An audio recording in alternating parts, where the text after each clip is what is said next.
You know this painter, even if you've never learned his name. The girl with the lamb looking out at you with skin like poured cream. The mother pressing a sleeping infant to her chest, both of their faces lit from somewhere that isn't quite the sun. The barefoot children in the field, hungry maybe, but hungry the way a postcard is hungry. Nothing on them ever quite arrives at consequence.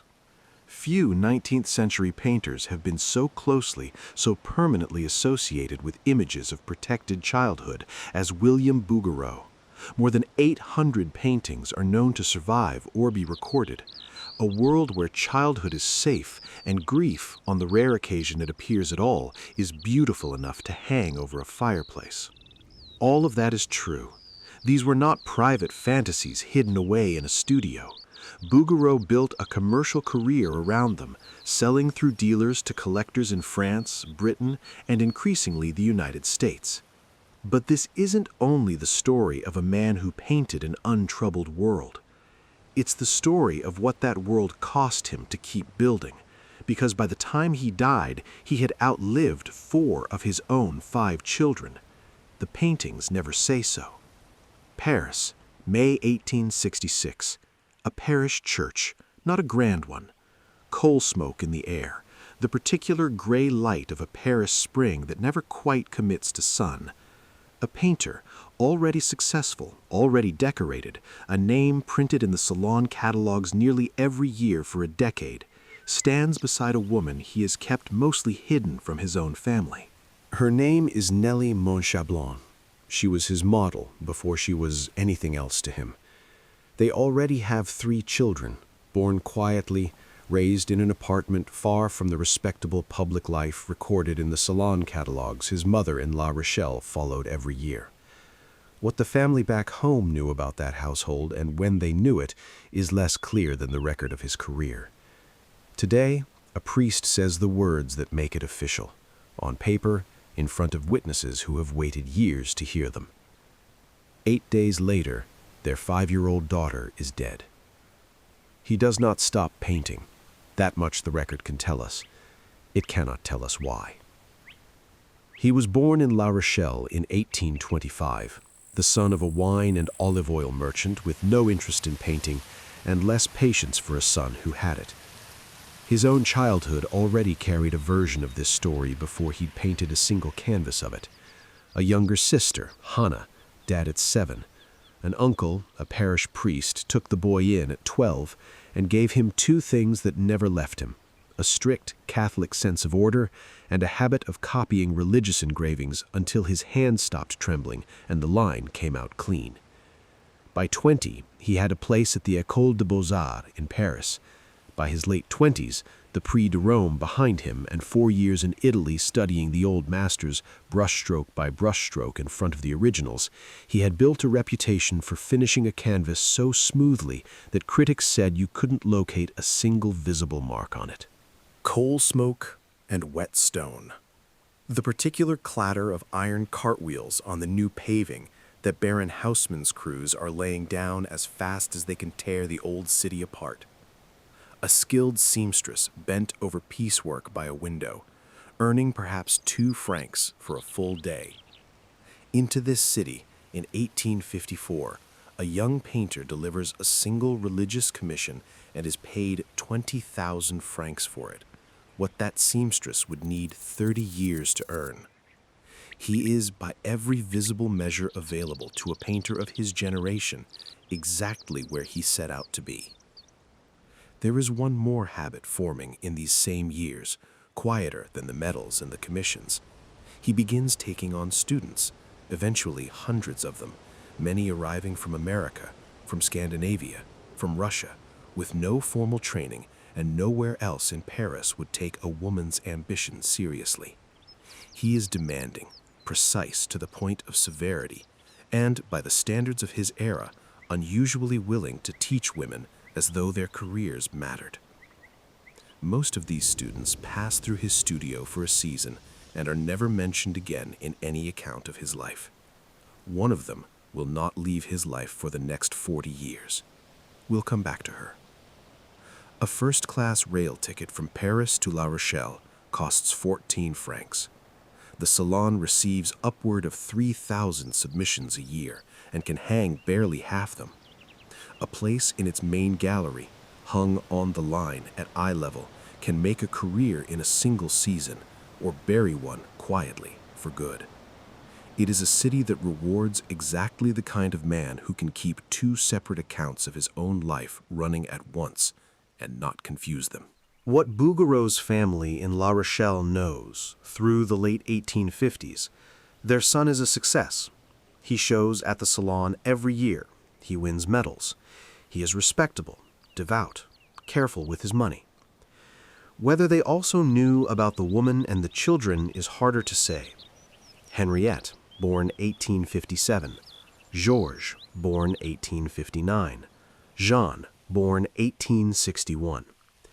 He has built a second, quieter household a short train ride from the salon world his mother could follow in the newspapers, and he keeps both running at once, without ever forcing a public choice between them. An apartment in Montparnasse, early evening, Nellie at the table with the children. On the easel by the window, a half-finished canvas of a shepherdess in a field that has never existed anywhere but in his head. He arrives late, still in the good coat he wore to a salon dinner across the city, and offers no account of where he has just been. We don't know what a child in that apartment would have asked about the grandmother she'd never met, or what he would have answered. We don't know what words passed between Bouguereau and Nellie about any of it, if any did. Simpler and colder than any of that, two households, run in parallel for the better part of a decade. One of them documented everywhere his public career was recorded, the other largely absent from it. The marriage in May 1866 is meant finally to close that gap, to make the second family the only family, on paper as well as in fact. It does, for 8 days. Then Jean, 5 years old, dies of tuberculosis, and Bouguereau and Nellie leave Paris to La Rochelle to bury her where his own family can at last stand at the grave. In the parish register, the entry reads, without commentary, Jean Leontine Bouguereau, décédé, 5 years. A small stone church at the edge of the old town, salt air off the Atlantic instead of Paris coal smoke, a coffin the length of a child. Bouguereau stands in the same black coat he wore 8 days earlier for the wedding. He returns to Paris within the week. A decorative commission is waiting, mythological, cheerful, due within the month. He delivers it on time. 2 years later, in 1868, he moves the family into a grand new house he had built on the rue Notre-Dame-des-Champs, with a top-floor studio and 5 servants and his own mother visiting daily. That same year, a 4th child, Paul, is born. For the next decade, Bouguereau becomes one of the most commercially successful academic painters in Europe. He is made a lifetime member of the Académie des Beaux-Arts in 1876. He will eventually become Commander of the Legion of Honor, one of the highest distinctions available to a living French artist. Dealers build export relationships around his work. American collectors, newly rich off railroads and steel, begin buying his work in numbers that help turn him into an international commercial phenomenon. Within a generation, several hundred of his paintings will cross the Atlantic. In certain drawing rooms of New York and Boston, owning a Bouguereau becomes a kind of shorthand, proof that new money has become, respectably, an old family. And what he paints more than anything else across these very same years, mothers who don't look tired, children who don't go hungry, even in the paintings where he poses them as beggars and shepherdesses, a girl and a lamb, a girl and a bird cupped in 2 hands, bodies without a visible flaw set inside a world without a lasting wound. He paints the same handful of subjects over and over with almost no variation in mood. An idealized peasant girl, a mother and infant, a mythological nude reserved for the years he cannot avoid one.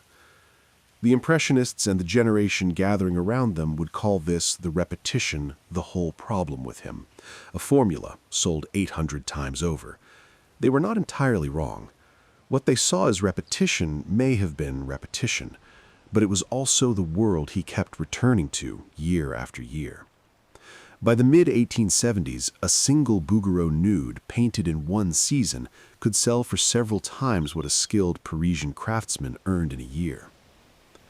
A drawing room in New York sometime in the 1880s, steel money or railroad money, 3 years old and still slightly embarrassed about it.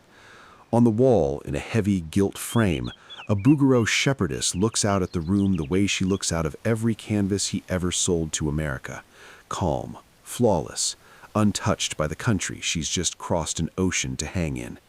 This particular painter was the deliberate choice, the one whose world had no visible seams.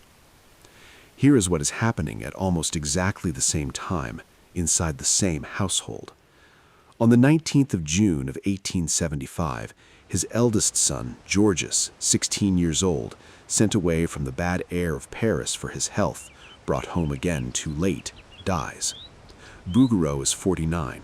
He has now buried 2 of his children. The following year, in 1876, Nellie gives birth to their 5th child, a boy they named William Maurice. What comes after is worse. Through the second half of that year and into the winter, her strength does not return the way it had after 4 previous births. She tires early in the day. A cough sets in that doesn't clear. By the start of 1877, doctors suspect the same disease that had taken Jean 11 years earlier, moving now through the mother instead of the child. There is no treatment in 1877 for what they suspect. There is only watching it progress. She dies in April 1877, at 40, in the same house on the Rue Notre-Dame-des-Champs, where 3 of her children were born. Not suddenly, not in the act of giving birth, but at the end of several months in which everyone in that house had time to understand what was coming and no way to stop it. Bouguereau is now a widower with a 1-year-old son and 2 surviving older children. 2 months later, in June, the infant Maurice dies as well. In the space of 2 years, at the exact height of his fame, in the exact years his name is becoming a byword across 2 continents for serenity, William Bouguereau loses his wife and 2 more of his children. He kept a family vault at the Montparnasse Cemetery. By that same year, 3 of his children, Jean, Georges, and now the infant Maurice, were resting inside it. A 4th would join them a generation later. A studio in Montparnasse, late 1877. The smell of turpentine and dust. Canvases stacked against the walls, most already promised to a dealer by a date already past. We don't know exactly what sat on his desk in the weeks after the funeral, or in what order he answered it. What we can say is simpler. The deadlines did not stop arriving because a family had been reduced by half in 2 years, and neither did the work he sent to meet them. The Salon deadline does not care what happened in April. What he sends that year is not different in subject from what he sent the year before. A shepherdess, a girl and a lamb. He kept exhibiting, he kept selling, he kept painting the same world. You might expect the paintings to change completely after this, and for a while, some of them do. In these same years, he paints Pietà, Christ's body across his mother's lap, a work that has often been read in connection with the death of his son. He paints the Vierge Consolatrice, a mother collapsed over her dead child, held upright by a grieving virgin, standing in for whatever actual comfort was available to him. Neither painting was commissioned. He appears to have needed to make them. But here is what the tortured genius version of this story leaves out. In those same months, he is still delivering the other paintings too, the lambs, the barefoot girls glowing in light that never fell over any real field, the mothers who never once look the way his own wife looked, dying at 40, with a newborn already slipping away in the next room. The Pietà and the Vierge Consolatrice did not become repeated commercial subjects the way his shepherdesses, Madonnas, and mythological figures did. Nothing in his output shows him choosing one world and abandoning the other. He kept making both at the same easel, in the same seasons, for the rest of his working life. A decade later, in 1888, the same register resurfaces once more in First Morning, Adam and Eve grieving over the body of their murdered son. Whatever this was, it never fully left him. It simply learned to share a studio with everything else he made. We don't know which one was the mask and which one was the truth. It may be the wrong question. The critics who would come to despise him for it, the younger painters gathering in the same city, already calling his generation finished, never once framed the argument this way. To them, the smoothness itself was the crime, too controlled, too resolved, too much a performance of mastery over a world that had, in fact, just taken almost everything from the man performing it. They were arguing about brushwork. The paintings were recording something else. There is one person who was present for almost all of this, and so far this story hasn't returned to her since Act 1. Her name is Elizabeth Gardner, an American from New Hampshire who arrived in Paris in '64 to study painting and found every serious art school in the city formally closed to women. For years she trained where she could, copying old masters at the Louvre to pay her way, studying briefly with other instructors willing to take a woman on. By 1868, she was studying under Bouguereau. That same year, she took a studio next door to his in Montparnasse. It took her nearly a decade to find a way around the deepest restriction of all. Women were barred from drawing the nude male model, the foundation of any serious academic training.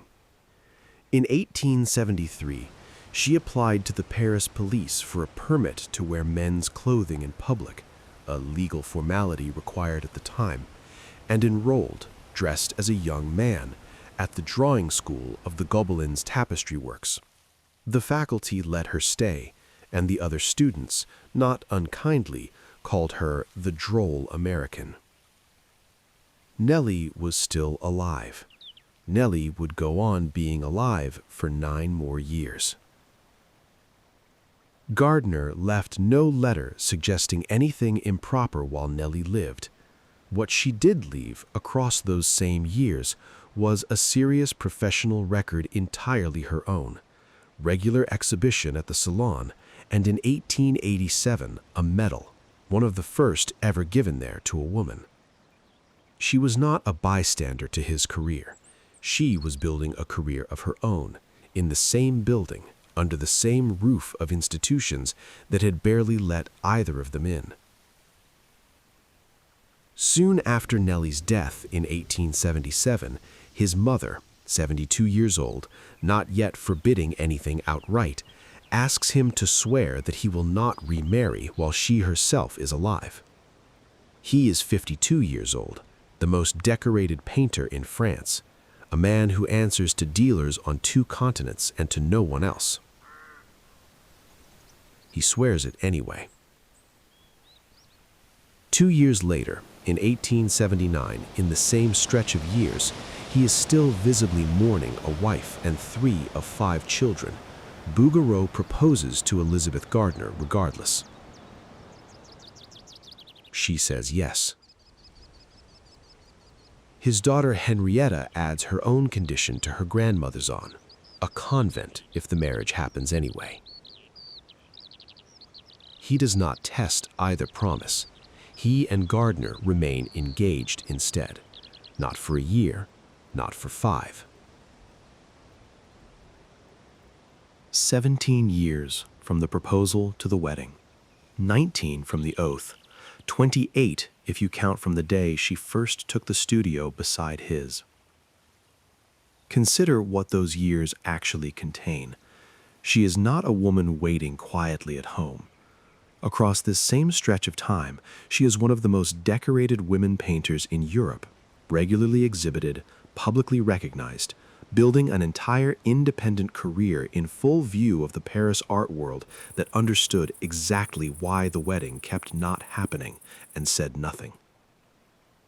A dinner table in Paris sometime in the 1880s. We don't know what those evenings sounded like, or how often Gardner sat with the family, or what was said and what was carefully not said. What the record does make clear is simpler. For years before the marriage, she was already part of Bouguereau's life in a way no ordinary student was, and everyone around them understood exactly what she was without anyone saying the word. No surviving record shows them ever traveling together in all those years. What she does with the time, more than anything else, is learn his visual language so closely that her work would later be mistaken for his. The same slow glazing, the same glow laid into skin. She did not merely study Bouguereau, she learned how his paintings made the eye believe in their world. It is very plausibly at her urging, though the direct evidence for cause is thinner than the coincidence, that Bouguereau eventually supports opening the Académie Julien's studios more fully to women. In a 1910 interview, a painter with her own medals and a salon record built independently of his put the choice bluntly, that she would rather be remembered as the finest imitator of Bouguereau than be remembered as nobody at all. Her style grew close enough to his that paintings by the two of them could later be confused. His mother dies in 1896 at 91. Within months, William Bouguereau, 70 years old, marries Elizabeth Gardner, 58. The woman who had spent decades mastering a style so close to his that their paintings could later be confused produces far less work after the marriage. The reasons are harder to recover than the change itself. When he works, she is in the studio. When his name is spoken by dealers and collectors who now consider a Bouguereau essential to any serious collection, hers is rarely spoken in the same sentence. The paradise he built kept costing him, even now. In early 1899, his surviving son, Paul, falls seriously ill. Bouguereau, now 73, travels with him and Elizabeth to the south of France, hoping the warmer air would do what it failed to do for George 24 years earlier. It doesn't. Paul dies at his father's house in April 1900, at 32.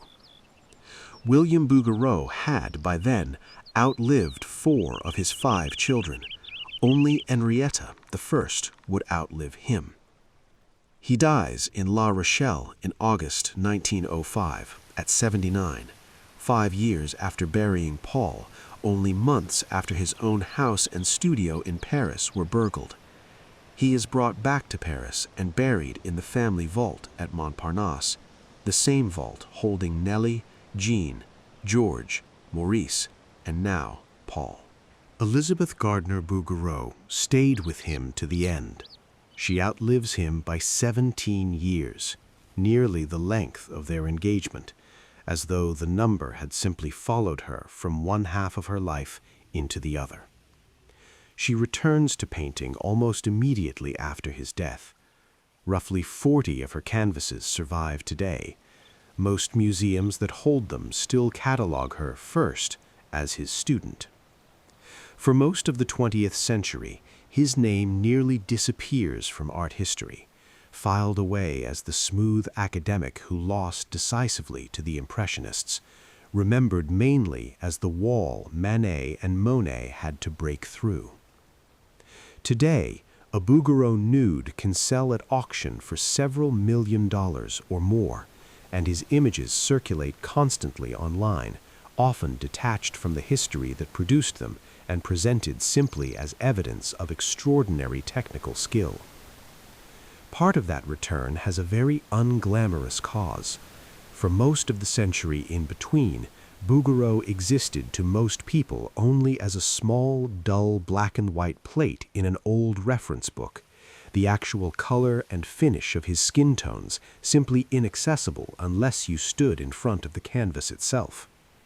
High-resolution photography and then the internet changed that in a single generation. The rediscovery wasn't really a correction of art history. It was a photograph finally catching up to what the paint had always been doing.